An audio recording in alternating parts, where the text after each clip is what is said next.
성경 말씀은 요한복음 15장 3절부터 6절까지입니다. 신약성경 174쪽입니다. 요한복음 15장 3절에서 6절, 신약 174쪽. 다 찾으신 줄로 알고 같이 한 목소리로 읽겠습니다. 시작. 너희는 내가 일러준 말로 이미 깨끗하여졌으니 내 안에 거하라. 나도 너희 안에 거하리라. 가지가 포도나무에 붙어있지 아니하면 스스로 열매를 맺을 수 없음 같이 너희도 내 안에 있지 아니하면 그러하리라. 나는 포도나무요 너희는 가지라. 그가 내 안에 내가 그 안에 거하면 사람의 열매를 많이 맺나니 나를 떠나서는 너희가 아무것도 할 수 없으리라. 사람이 내 안에 거하지 아니하면 가지처럼 밖에 버려져 마르나니 사람들이 그것을 모아다가 불에 던져 사르리라. 아멘. 사랑하는 성도 여러분, 인생에서 가장 중요한 좋은 보복은 무엇일까요? 저는 관계의 보복이라고 생각을 합니다.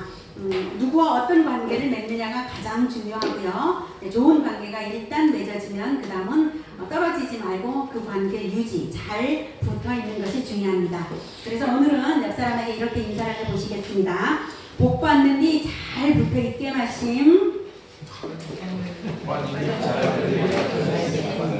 네, 감사합니다. 네, 육지에서 오신 분은 이게 무슨 말일까 하실 것 같네요. 네, 복 받는데 잘 붙어있자 이겁니다.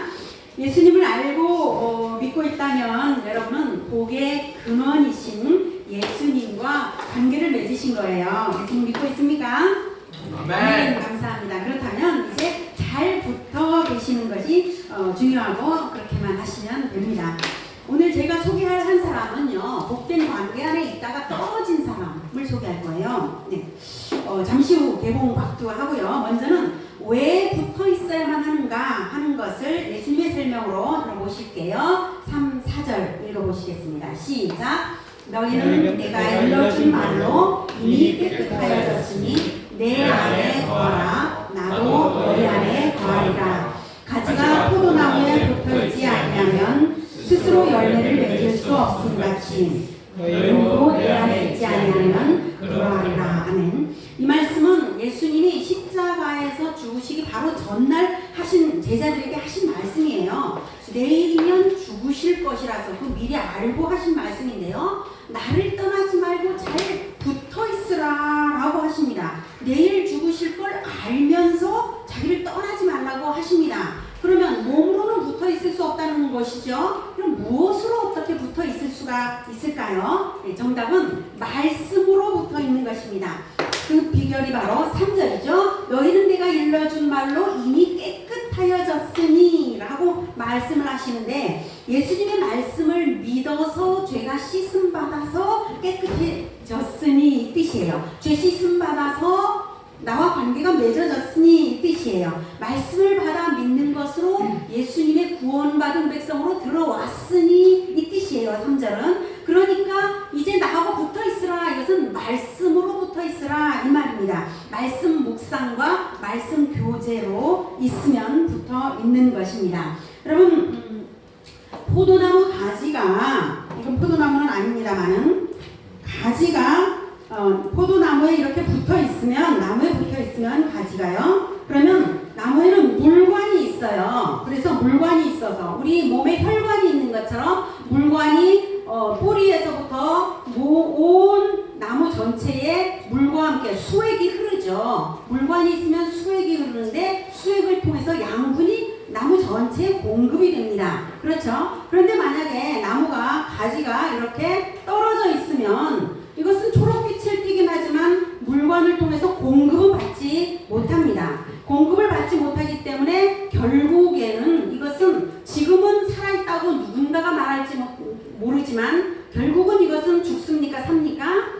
죽죠? 그래서 이것은 죽은 것입니다. 공급받지 못하면 죽은 것입니다. 물관에서 수액이 흐르지 않으면 죽은 것입니다. 마찬가지로 포도나무는 포도를 열기 위해서 있는 것인데, 물관에서 수액을 공급받지도 못하는 나무 가지는 당연히 열매도 맺지 맺지 못하는 것으로 결과가 나타나고 죽어있다는 증거가 그렇게 되는 것입니다.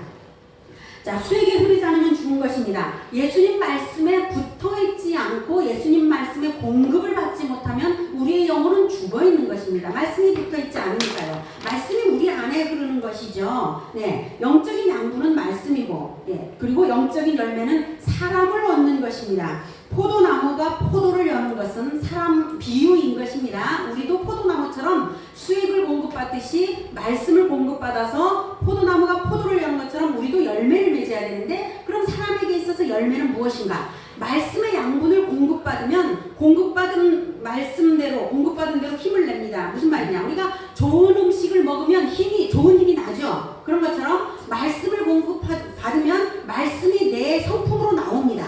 말씀이 내 입에서 나옵니다. 말씀이 내 표정에서 나오고 말씀이 내 행실로 나오고 결국은 나와 친한 사람들이 전도가 됩니다. 그래서 말씀을 통해서 공급받기 때문에 열매를 맺는 것은 곧 사람의 열매입니다. 나도 예수님 닮은 사람이 되고 내가 전도하는 사람도 예수님 닮은 사람이 되고 사람의 열매를 맺는 것이 바로 열매인 것입니다. 우리에게는. 그래서 예수님의 성품이 내게 점점 나타나게 되는 것입니다. 내 마음에 흐르는 말씀이 공급입니다. 자, 자기 스스로는 절대로 하나님을 닮아갈 수 없는 것이 인간입니다. 양분을 공급받지 않으면 이 나뭇가지는 스스로는 절대로 열매를 맺을 수가 없는 것처럼 우리도 말씀의 양분을 공급받지 못하면 우리 스스로는 절대로 하나님을 닮을 수가 없어요. 하나님을 닮은 성품이 생산되지 않습니다. 그래서 말씀의 양분이 내 안에 있는 것, 그리고 우리 공동체가 함께 말씀을 나누는 것, 이게 바로 말씀의 양분으로 흐르는 것입니다. 수액처럼 흐르는 것입니다, 여러분. 그래서 오늘 제 설교의 주제는, 제목은 흐르지 않으면 끊긴다인데 계속해서 이 양분이 흐르도록 해야 된다. 이게 붙어있는 거다. 이것입니다. 저희 가족은 매일 성경도 읽고 그리고 또 일상 대화에서도 예수님이 화제로 이제 나옵니다. 그러다 보니 혼자 있을 때에도 예수님 말씀이 퍼뜩퍼뜩 떠오를 때가 있어요. 그래서 뭔가를 선택할 때에 죄를 선택할 뻔하다가 이러면 안 되지 하면서 선한 것을 선택하고 예수님이 기뻐하시는 것을 선택하게 되는 그런 일들이 종종 있습니다. 이런 것이 바로 내 안에 예수님이 거하시는 거고요. 우리 가족이 같이 성경을 읽고 대화를 나누는 거, 말씀이 흐르는 거죠. 가족 안에, 공동체 안에 예수님이 거하시는 거고 예수님이 내 안에 거하시는 것입니다. 이게 바로 예수님이 거하시는 것입니다. 여러분, 개인 말씀 묵상과 공동체의 말씀 교제, 이것이 예수님께 붙어있는 것입니다. 믿는 가족이 없어도 여러분 함께 믿는 우리 공동체 가운데 만나면 예수님 이야기하고 또 설교 들은 것도 다시 한번 이렇게 얘기해보고 모르면 질문하고 또 서로 가르쳐 주시고 이렇게 하는 것이 바로 예수님께 붙어있는 아주 좋은 교제인 것입니다. 자, 강물도 흐르지 않으면 생명이 끊겨서 국토가 말라 죽죠. 혈관도 끊기면, 혈관에 흐름이 없으면 또 생명이 끊긴 겁니다. 물관에서 수액이 흐르지 않으면 나무도 죽습니다. 이렇게 흐름이 없으면 안 되기 때문에 말씀이 내 안에, 공동체의 교제 안에, 그리고 차세대까지, 자녀들까지, 그리고 세상에까지 생명과 복이 함께 흘러가도록 말씀이 끊기지 않으시기를 축복합니다. 아멘. 네, 이렇게 해서 흐름이 생명입니다. 교제가 절대적으로 중요한데, 그래서 안 흐르면 어떻게 되는가? 이것이 5, 6절에 나와 있습니다. 같이 읽겠습니다. 시작. 나는 포도나무요 너희는 가지라. 그가 내 안에 내가 그 안에 거하면 사람이 열매를 많이 맺나니 나를 떠나서는 너희가 아무것도 할 수 없습니다. 사람이 내 안에 거하지 아니하면 가지처럼 밖에 버려져 마르나니 사람들이 그것을 모아다가 불에 던져 사르느니라. 아멘. 네. 열매를 많이 맺는 것, 붙어있으면 열매를 많이 맺는다. 근데 붙어있지 않으면 아무것도 할 수 없다라고 예수님께서 말씀을 하셨는데, 이 아무것도 할 수 없다는 것은 일상생활을 못한다는 말씀이 아닙니다. 예수님은 언제나 천국과 연관해서 말씀을 하세요. 영원의 차원에서 말씀을 하세요. 그러니까 영원한 가치를 남기는 것을 아무것도 할 수 없다, 이 뜻입니다. 그러니까 하나님의 말씀, 예수님의 말씀이 흘러야 영원히 천국에 남을 가치가 생산이 된다, 이 말씀입니다. 우리가 하루를 살아도 영원한 가치가 생산이 된다면 천국에 가서 그 가치를 누리고 살 거예요, 영원히. 그런데 오래 살고 아주 이 세상에서 잘 산다고 할지라도 하더라도 예수님과 무관하게 살았다면 그 사람은 천국에서 남을 가치가 하나도 생산이 되지 않은 것입니다. 그런 사람은 예수님과 무관한 사람이기 때문에 결국에는 포도나무가 포도 열매를 열지 않는 나무 가지에 포도가 있으면 그건 살아있는 거죠. 근데 포도가 없으면 나무로서의 가치가 없는 거예요. 포도나무니까. 그러면 뭘 하죠? 포도나무니까 나무를 먹을 수는 없잖아요. 불에 던져서 땔감으로 쓴다는 거죠. 마찬가지로 사람도 불에 던져 사라지는 존재, 즉 불심판을 당하는 존재가 된다 이것입니다. 여러분, 굉장한 축복 아니면 불심판 이겁니다. 하나님의 원리가 그렇습니다. 성경을 읽고 또 읽어도 중간은 없다는 것을 읽으면 확인이 되는 것입니다. 여러분 예수님께 붙어 있으시겠습니까?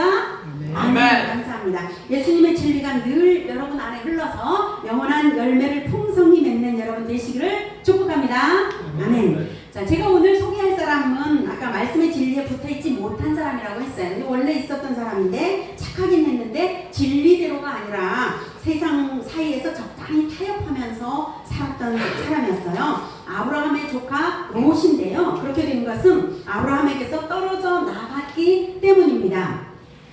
지난주에 제가 하나님이 아브라함에게 소돔 심판하러 간다 이렇게 알려주셨죠. 그러자 아브라함이 중보기도를 해서 의인 10명만 있으면 소돔의 심판 안 한다. 소돔 심판을 보류하기로 10명까지 중보기도에서 약속을 받아낸 거 여러분 기억나시나요?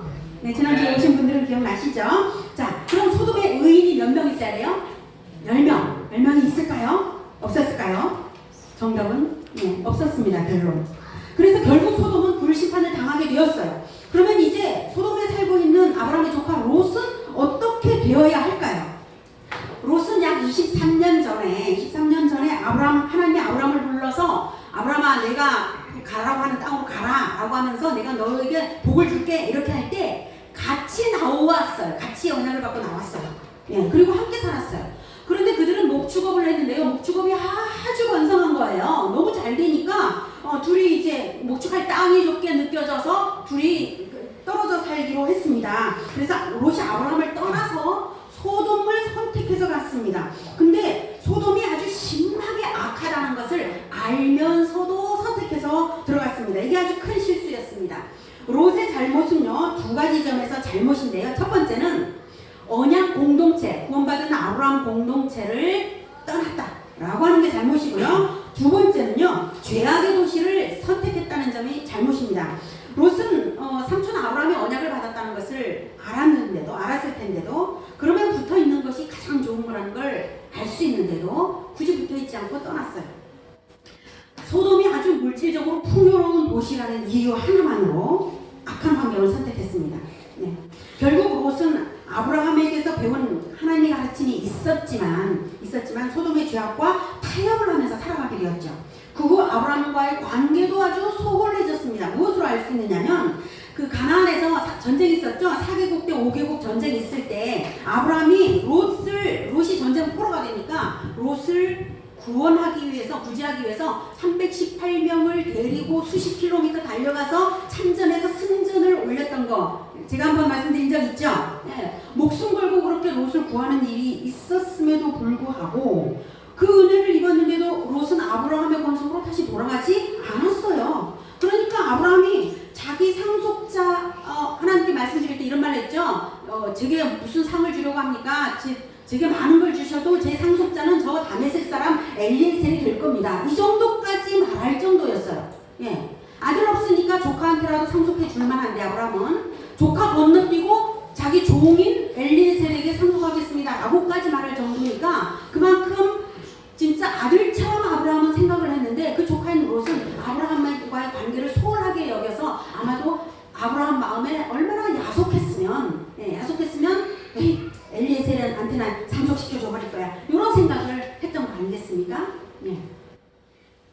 자, 그럼 롯이 이제 소돔이 멸망하게 된 이 위급한 순간에 어떻게 될지 봅시다. 이제부터 나올 이야기는요, 아브라함이 하나님께 10명이 의인이 있으면 소돔 심판을 보류하겠다는 하나님의 약속을 받아낸 바로 그날 저녁부터 일어난 일이에요. 먼저 아브라함의 배웅을 받고 두 천사가 소돔으로 먼저 갔죠. 마침 롯이 그때 성문에 있었고 두 천사를 맞이했어요. 그래서 우리 집에서 주무시고 가세요 하고 굉장히 영접을 합니다. 이것은 아브라함에게서 배운 하나님의 도리를 행하는 것이죠. 그런데 그 두 나그네들이 사양을 했어요. 아니라고. 거리에서 밤을 지새겠다고. 그러자 롯은 아닙니다라고 하면서 아주 간청을 해서 묵어가게 했어요. 왜냐하면 소돔의 밤거리가 얼마나 위험한지를 알고 있었기 때문이에요. 얼마나 위험한지 4절 5절에 나와 있습니다. 함께 읽겠습니다. 시작. 그들이 눕기 전에 그 성사람 곧 소돔 백성들이 노소를 막론하고 원군에서 다 모여 그 집을 에워싸고 롯을 부르고 그에게 이르되 오늘 밤에 네게 온 사람들이 어디 있느냐 이끌어내라 우리가 그들을 상관하리라. 아멘. 이 두 사람이 롯의 집에 갔잖아요. 갔는데 그 두 나그네가 굉장히 미남자들이었나봐요. 그래서 웬 꽃미남들이 나타났다고 삽시간에 소돔성에 이제 소문이 났고 소돔성에서 노소를 막론하고 노인부터 어린애들까지 막 몰려든 거예요. 그리고 그들이 하는 짓이 아주 기괴합니다. 뭐라고 하느냐면 우리가 그들을 상관하리라. 여러분 이 상관하리라는 것은 히브리어로 성폭행하겠다는 뜻입니다. 차마 설교단에서 하기 어려운 말이지만 성경에 나왔으니까 말씀을 드립니다. 성폭행인데 소돔성에는 동성애와 성폭행이 난무하고 있었던 도시였던 것입니다. 그것도 집단 동성 성폭행을 하겠다는 것입니다. 이런 사정을 롯이 알고 있었기 때문에 나그네들을 간청하며 자기 집에서 보호하려고 했던 것이죠. 자, 롯이 이제 집을 많은 사람들이 포위해서 막 소리를 지르면서 롯에게 그 두 사람 내놓으라고 하고 있는 거죠. 이 위급한 순간에 롯이 얼마나 무서웠겠습니까? 이제 롯이 어떨까요? 두 천사를 내보낼까요? 롯이 이렇게 말합니다. 같이 시작. 롯이 문 밖에 무리에게로 나가서 뒤로 문을 닫고 이르되 청하노니 내 형제들아 이런 악을 행하지 말라. 내게 남자를 가까이 하지 아니한 두 딸이 있노라. 청하건대 내가 그들을 너희에게로 이끌어내리니 너희 눈에 좋을 대로 그들에게 행하고 이 사람들은 내 집에 들어왔은즉 이 사람들에게는 아무 일도 저지르지 말라. 롯이 두 천사를 내보내지 않고 또 이런 악을 행하지 말라까지 말하는 것은 좋은데 그 대신 자기 두 딸을 성폭행하라고 폭도들에게 말하는 것입니다. 여러분 롯의 말이 정말로 이상하죠? 두 가지 잘못이 발견이 됩니다. 첫 번째는 어떤 악을 피하기 위해서 이런 악을 하라고 저런 악을 피하기 위해서 이런 악을 하라고 하는 것이 진리입니까? 아니죠. 큰 악을 피하기 위해서 작은 악을 행하라 라고 하면 그럼 진리입니까? 아니죠. 악을 버리라 라고 해야 진리죠. 그런데 지금 롯은 그들이 너무너무 악하다는 것을 알기 때문에 지금 타협적인 대안을 제안하고 있는 거예요. 타협적인 자기 나름대로. 롯은 워낙 악한 도시에서 살다 보니까 계속 악과 타협하면서 살던 자기 방식대로 이렇게 하고 있는 것입니다. 자기 기준대로 말하고 있는 것입니다. 그 다음 두 번째 롯이 잘못은 뭐냐면 자기 두 딸의 정조를 하찮게 대하고 있다는 점에서 딸들에게 좋은 아버지가 아니라는 증거가 여기 나타납니다. 그런데 소돔 사람들은요 롯의 제안을 무시하고 이제 들은 척도 않고 롯을 밀치고 문을 막 부수려고 이제 했어요. 그러자 안에서 그 두 천사가 여기서 천사라고 하지만은 천사이면서도 또 사람의 모습으로 나타났습니다. 사람으로 나타난 거예요. 자, 롯을 끌어들이고 문을 닫고요. 그리고는 문 밖에 사람들의 눈을 일시에 어둡게 만들어 버렸습니다. 그래서 그 밖에 있는 폭도들이 갑자기 눈이 안 보이기 시작을 했어요. 그러면 우리가 천벌을 받았구나 하고 회개해야 마땅하지 않습니까? 근데 그 사람들이 눈이 안 보이는데도 문 어딨어? 문 어딨어? 그래도 문을 찾고 있는 거예요. 얼마나 악에 절여져 있었으면. 여러분 그런 소돔에 의인 몇 명 있을까요? 10명 있을까요? 없었습니다. 그래서 만약 있었다면 10명이 있었다면 두 천사가 12절과 13절처럼 말하지를 않아요. 있었다면 읽어보시겠습니다. 시작. 그 사람들이 롯에게 이르되 이 외에 내게 속한 자가 또 있느냐 네 사우나 자녀나 성중에 내게 속한 자를 다 성 밖으로 이끌어내라. 그들에 대한 부르짖음이 여호와 앞에 크므로 여호와께서 멸하시려고 우리를 보내셨나니 우리가 멸하리라. 이미 의인 10명이 없는 줄을 다 하나님 아셨기 때문에 이 소돔은 멸망할 것이 결정되었고, 다만 롯에게 속한 권속들은 도망갈 수 있게 하겠다라고 하는 것이죠. 그럼 왜 롯에게 속한 권속들은 봐주시는 것일까요? 롯이 착해서일까요? 아닙니다.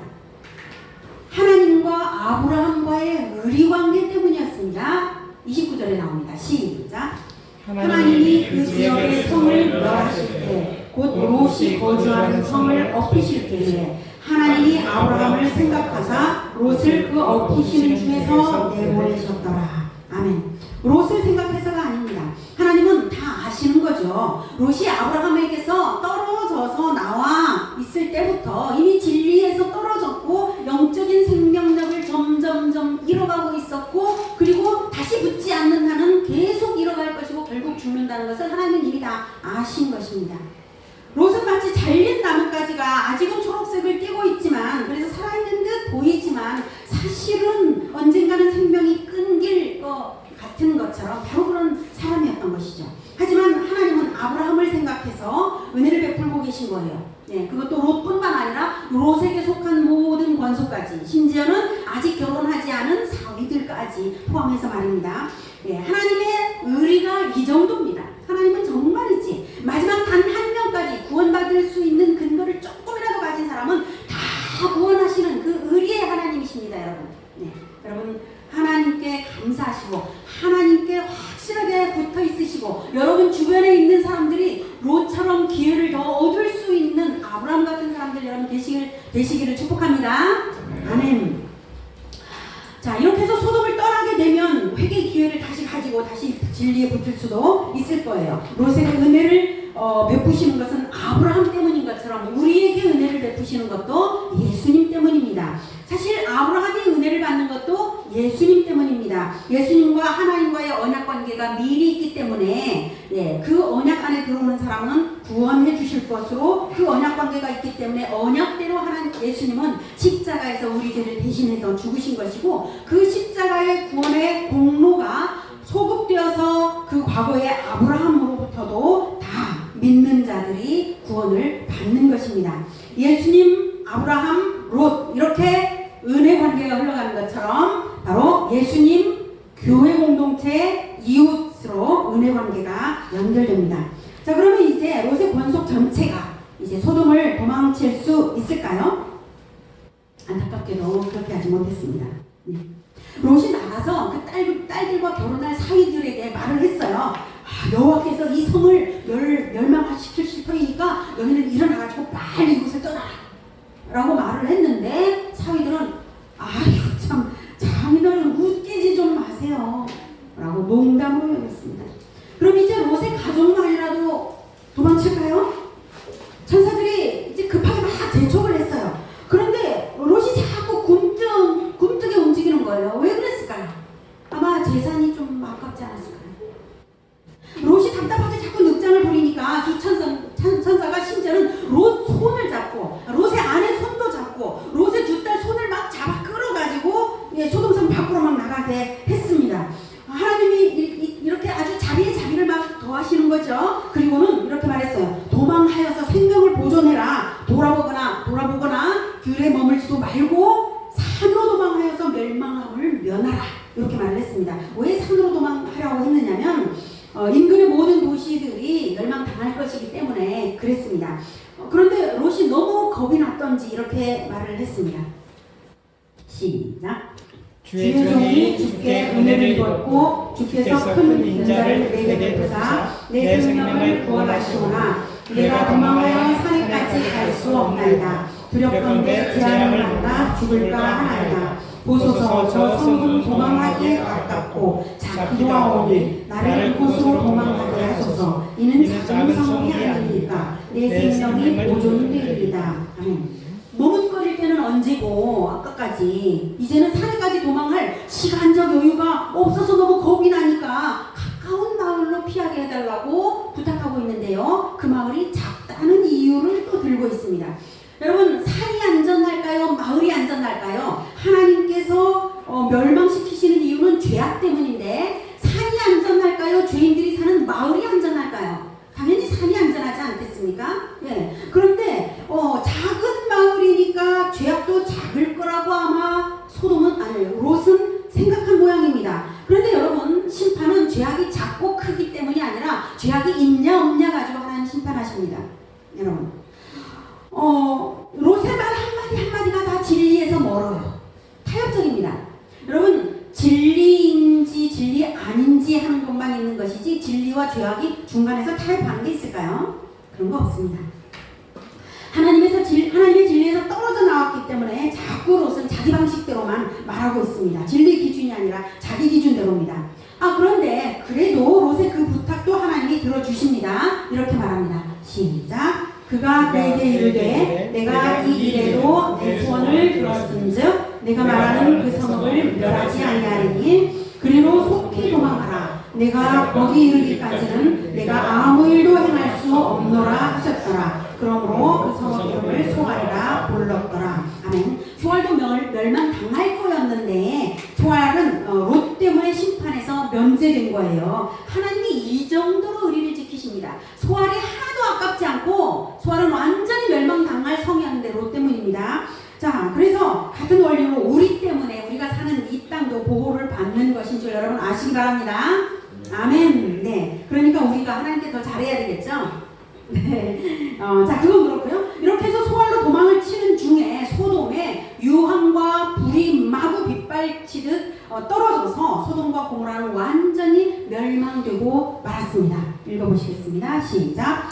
여호와께서 하늘 곧 여호와께로부터 유황과 불을 소돔과 고모라에 비같이 내리사 그 성들과 온 들과 성에 거주하는 모든 백성과 땅에 나는 것을 다 엎어 멸하셨더라. 이렇게 해서 폭파된 소돔과 고모라 지역은 소금 바다가 되었고요. 롯의 아내는 뒤로 돌아보지 말라 하고 했는데 소돔에 대한 미련을 버리지 못해서 뒤돌아보고 머뭇거리다가 소금 기둥이 되어버렸습니다. 소돔과 고모라 지역은 지금의 사해 소금 바다입니다. 위치는 여기입니다. 이 사해 요 아래쪽이 소돔과 고모라가 있었던 지역이고 여기가 이스라엘 가나안 땅이죠. 이 강물이 흐르고 이게 사해입니다. 여기가 소돔과 고모라 있던 지역입니다.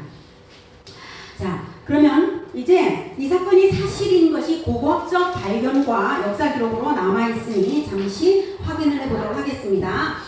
아랍에서도 첫 번째 증거는 아랍은 이슬람권이죠. 이슬람권에서도 사해를 롯의 바다라고 하는 이름으로 과거로부터 계속 전해져 내려온다라는 것이고요. 두 번째, 1968년에 지오반니 페티나토라는 학자가 고대 도시를 발굴했는데 거기서 수천 개의 점토판이 나왔는데요. 점토판이라는 것은 그 흙으로 된 태블릿이죠. 과거에는 종이가 없었으니까 흙으로 된 태블릿에 기록을 남겨서 구웠어요. 그런 점토판이 수천 개 발견되었는데요. 거기에 기록에 소돔, 고모라 그 이웃 도시들의 이름이 기록되고 그 점토판이 영수증으로 된 영수증인 소돔의 거래 영수증인 것도 발견이 되었다라고 하는 것입니다. 그 다음에 3번 세 번째, 1924년 올브라이트 박사, 하일 박사는 사해에서 주전 2500년에서 주전 1900년경의 유적과 다량의 유물을 발견했는데요. 그 이후의 유물은 없다는 거죠. 즉 주전 2500에서 1900년 사이가 바로 롯 당시 시대가 그 시대였습니다. 그래서 롯 당시까지의 유물만 집중적으로 발견되고 그 이후에는 없었다라고 하는 것입니다. 그리고 많은 역사학자들이 소돔과 고모라의 존재를 증언하고 있습니다. 자, 이렇게 해서 이 사건이 사실이라는 것을 알 수가 있는데요. 자, 노아의 홍수가 역사적인 사실이듯이 소돔과 고모라의 멸망도 역시 역사적인 사실입니다. 여러분, 이제 소알로 도망친 롯은 그러나 이제 곧 두려워졌어요. 소알도 멸망당할까봐 두려웠죠. 가보니까 소알 사람들이 계속 범죄하는 걸 보지 않았겠어요? 큰일 났다. 이 사람들이 이렇게 범죄 짓는 거 보니까 우리도 이 소알도 멸망당할 거야. 근데 소알은 멸망하지 않겠다고 말을 했는데 그 말을 믿어야죠. 그죠? 근데 그 말을 믿지 못하고 이제는 오히려 또 산으로 이제 도망을 했어요. 두 딸과 함께 산으로 가서 동굴에 거주합니다. 네. 천사가 산으로 가라고 한 것은 산에 계속 살라는 것이 아니라 그 위급성 때문에 우선 산으로 도망가라는 것이죠. 그런데 산으로 갔어요. 여러분, 저는 롯이 왜 아브라함에게는 안 가고 소알에 갔다 산에 갔다 하는지를 모르겠어요. 동굴에 갔다. 아브라함 삼촌한테 가면 되잖아요. 저 같으면 얼른 아브라함에게 가겠어요. 삼촌이잖아요. 아들같이 여겨주는 삼촌. 전쟁 때 롯을 위해 목숨 걸고 참전해 주었던 삼촌 아닙니까? 네. 근데 롯은 아브라함에게 가지 않는 거예요. 무슨 자존심일까요? 아니면 무슨 경쟁심일까요? 이해가 되질 않아요. 그죠? 자기 기준대로 하고 있어요. 왜 부투력을 안 하는지 참 안타깝죠? 네. 하나님과의 관계가 좋은 아브라함에게 가야 사실은 복도 또 여러 가지 좋은 것을 다 받는데 말이죠. 롯은 자기 식대로 자기 방법대로 계속 고집하고 있습니다. 네. 지금까지 행동했던 것들, 말했던 것들이 다 자기 방식대로 해요. 네. 진리의 방식, 하나님의 방식이 무엇인지 고려를 안 하고 있어요. 임기응변으로만 선택하고 자기가 맞다고 계속 생각하고 있습니다. 진리에 붙어있지 않으면 이렇게 깜깜합니다. 진짜는 몰라요. 복받는 것이 무엇인지를 몰라서 깜깜해서 진리에서 멀어지면 지혜도 멀어지고 의리에서도 멀어지고 복에서도 멀어지고 그렇게 됩니다. 자, 이렇게 해서 진리가 끊어지면 결국은 영적인 생명이 끊깁니다. 이렇게 해서 동굴에 거주하던 롯은 결국 그 동굴에서 아주 두고두고 창피스러운 역사에 남을 창피스러운 일이 롯에게 일어나고야 말았습니다. 다 같이 읽어보겠습니다. 시작. 큰딸이 작은딸에게 이르되 우리 아버지는 늙으셨고 온 세상의 도리를 따라 우리의 배필될 사람이 이 땅에는 없으니 우리가 우리 아버지에게 술을 마시게 하고 동침하여 우리 아버지로 말미암아 후손을 이어받자 하고 그 밤에 그들이 아버지에게 술을 마시게 하고 큰딸이 들어가서 그 아버지와 동침하니라. 그러나 그 아버지는 그 딸이 눕고 일어나는 것을 깨닫지 못하였더라. 아버지와 딸 사이에 근친상간이 벌어진 것입니다. 다음 날에는 작은 딸이 근친상간을 똑같이 했습니다. 두 딸이 말하는 핑계는 자기들과 결혼할 사람이 없다 라고 하는 거예요. 근데 사실은 그렇지 않습니다. 조금만 걸어가면 아브라함의 권속들이 있잖아요. 아브라함의 종들도 있고 아브라함에게 더부살이하는 그런 사람들도 많이 있었어요. 십솔들이. 예. 이 딸들이 왜 이렇게 쉽사리 이런 짓을 저지를 수가 있었을까요? 그거는 소돔에서 다 보고 배운 거였기 때문입니다. 그리고 롯 자신도 자기 딸들의 정조를 귀하게 여기지 않은 영향입니다. 그 다음 세 번째로는 롯이 자기 방식대로 항상 하는 대로 딸들도 자기 방식대로 하는 겁니다. 네.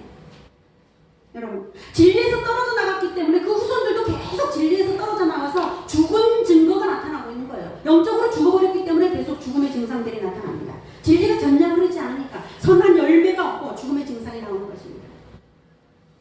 롯이 술 취해서 딸이 그러는 것을 알지 못했다고 해서 롯의 잘못이 없겠습니까? 롯이 평소에 만취하는 습관이 없었다면 이런 일이 벌어지지 않을 수도 있겠죠.